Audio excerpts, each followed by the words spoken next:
నమస్తే, welcome to Avani news network. నిన్న ఢిల్లీలో ఇండియా కూటమి సమావేశం జరిగింది.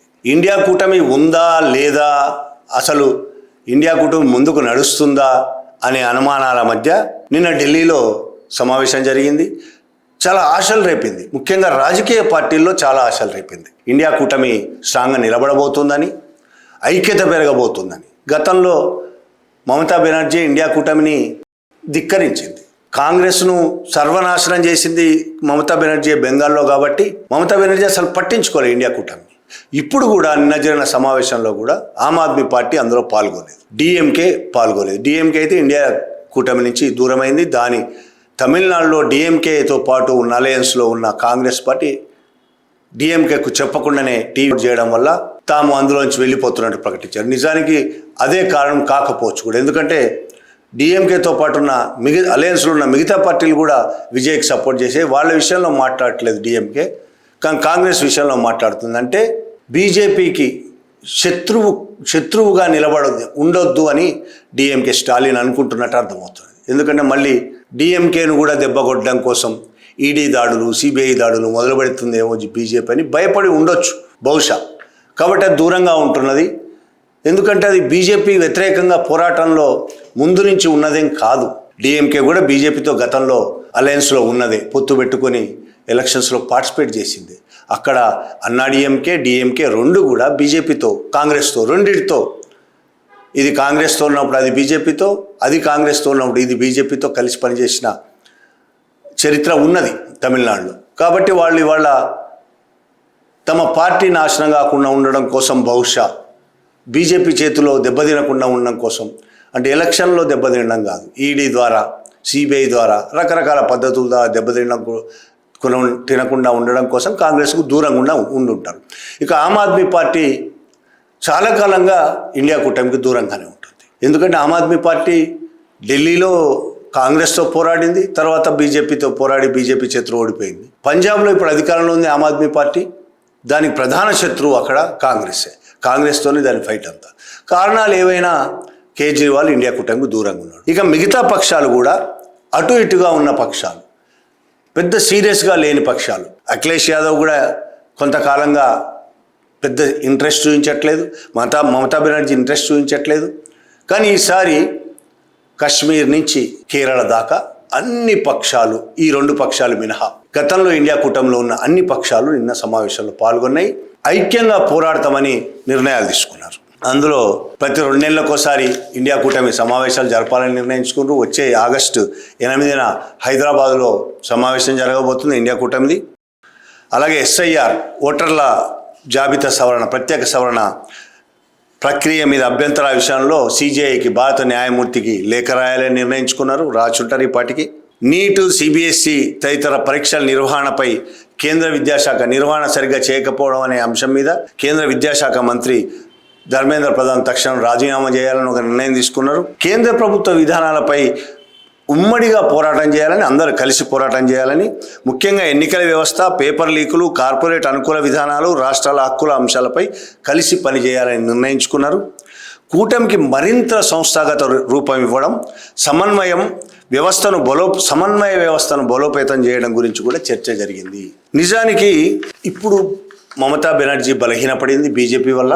కాబట్టి గతంలో పై చేయిగా ఉన్న మమతా బెనర్జీ ప్రధానమంత్రి క్యాండిడేట్గా ప్రచారం జరిగింది. కానీ ఇవాళ మమతా బెనర్జీ ఆ స్థితిలో లేరు.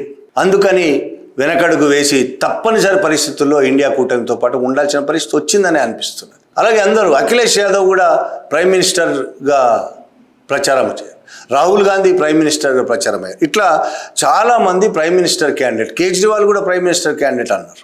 కానీ వాళ్ళ కేజ్రీవాల్ను పక్కన పెడితే మిగతా వాళ్ళందరూ ప్రస్తుత పరిస్థితి చూసి బీజేపీ చేస్తున్న దుర్మార్గమైన దాడి, బీజేపీ విస్తరణ కాదు అక్కడ జరుగుతున్నది, బీజేపీ ఆక్రమణ జరుగుతున్నది.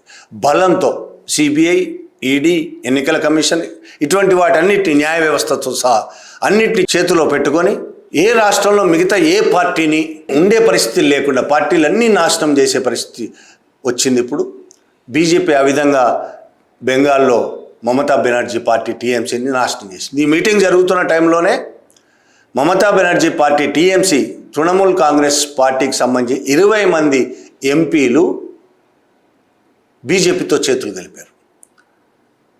తమను టీఎంసీగా తమదే అసలైన టీఎంసీగా గుర్తించాలని స్పీకర్కి లెటర్ ఇవ్వబోతున్నారు. నిన్నటికి స్పీకర్ లేడు కాబట్టి లెటర్ ఇవ్వలేదు.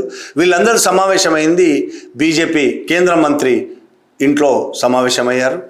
ఒకవైపు మీటింగ్, ఇండియా కూటమి మీటింగ్ జరుగుతుండగానే రెండో వైపు అది జరిగింది. ఆ 20 మంది ఎంపీలు ఎవరు?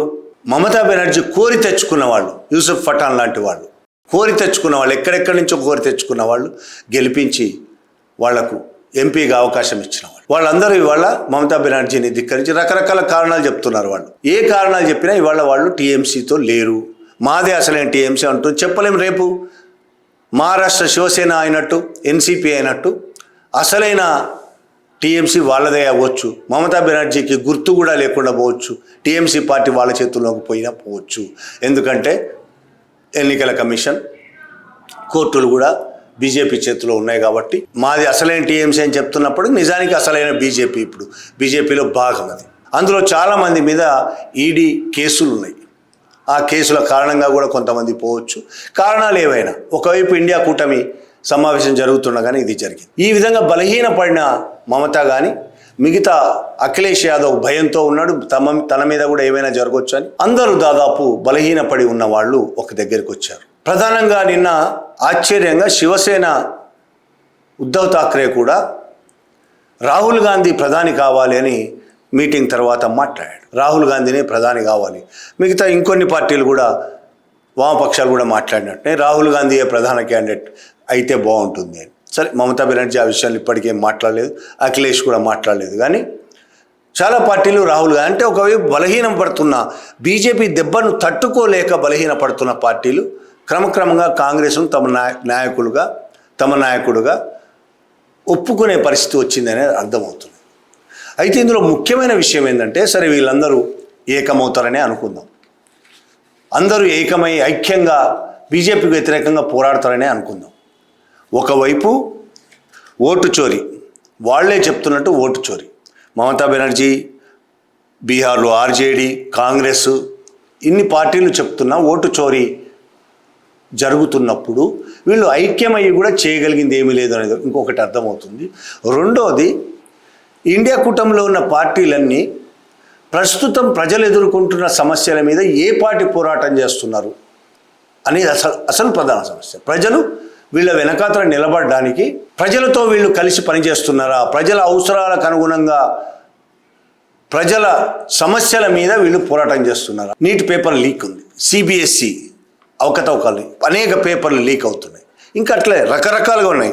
ఒకవైపు కాక్రోచ్లు చేస్తున్న పోరాటం ఉంది. నోయిడాలో కార్మికులు చాలా పెద్ద ఎత్తున పోరాటాలు చేశారు. అలాగే కార్మిక చట్టాల రద్దు కోసం దేశవ్యాప్తంగా కార్మికులు పోరాటం చేశారు. కార్మిక కోడ్లు రద్దు చేయాలి.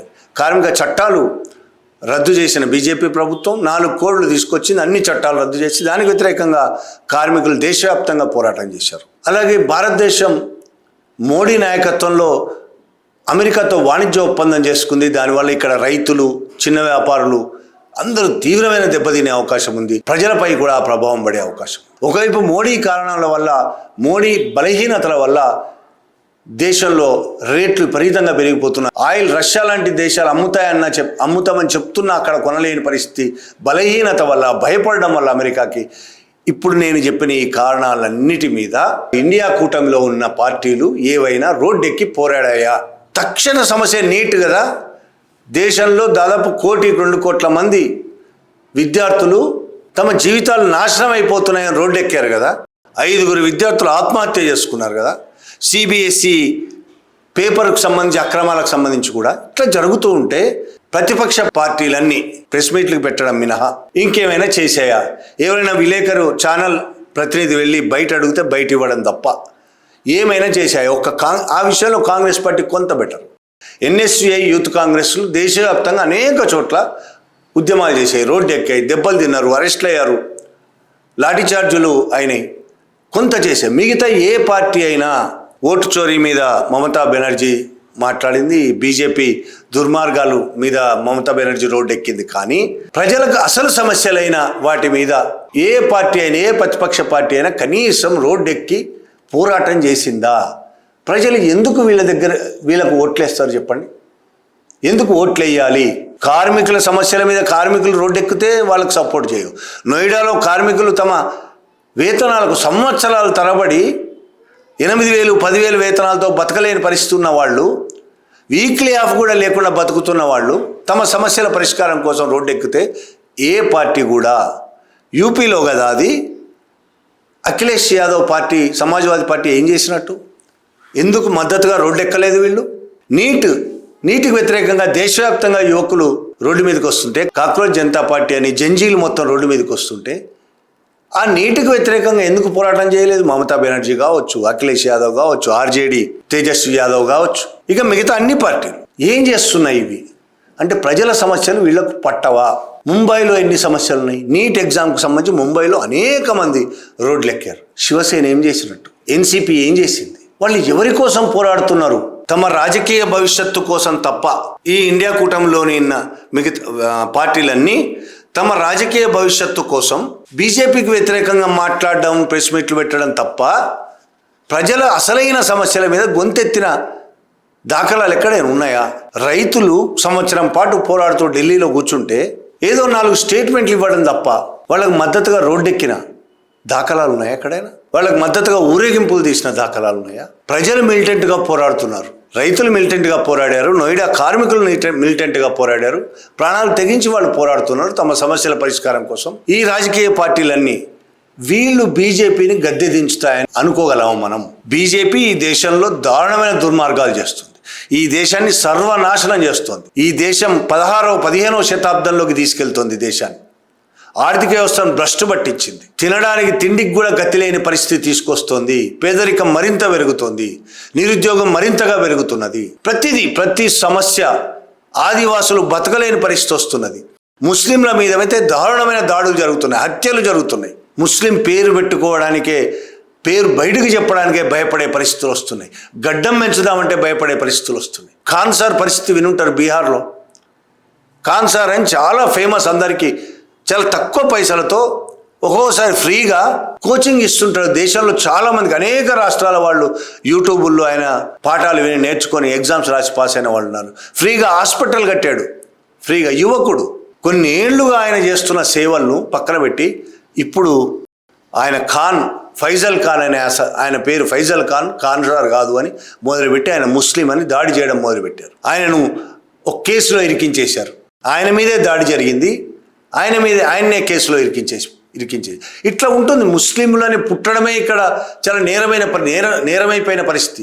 దళితులుగా పుట్టడమే ఈ దేశంలో నేరమైపోయిన పరిస్థితి. ఆదివాసులుగా పుట్టడం, స్త్రీలుగా పుట్టడం నేరమైపోయింది ఈ దేశంలో. 2014 తర్వాత మరింత దారుణం అయిపోయింది ఆ నేరం.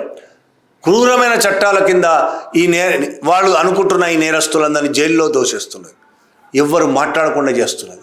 దేశమంతా ఇంత అల్లకల్లోలంగా ఉంటే వాళ్ళందరినీ కూడగట్టి వాళ్ళతో పాటు రోడ్డు ఎక్కాల్సిన ప్రతిపక్షాలు, వాళ్ళతో పాటు పోరాడాల్సిన ప్రతిపక్షాలు ఏ ఒక్క సమస్య మీద అయినా రోడ్డు ఎక్కాయా? ఆ విషయంలో ఎంతో కొంత better Congress, NSA, youth Congress రోడ్లు ఎక్కుతున్నాయి, కనీసం 1-2 సమస్యల మీద అయినా.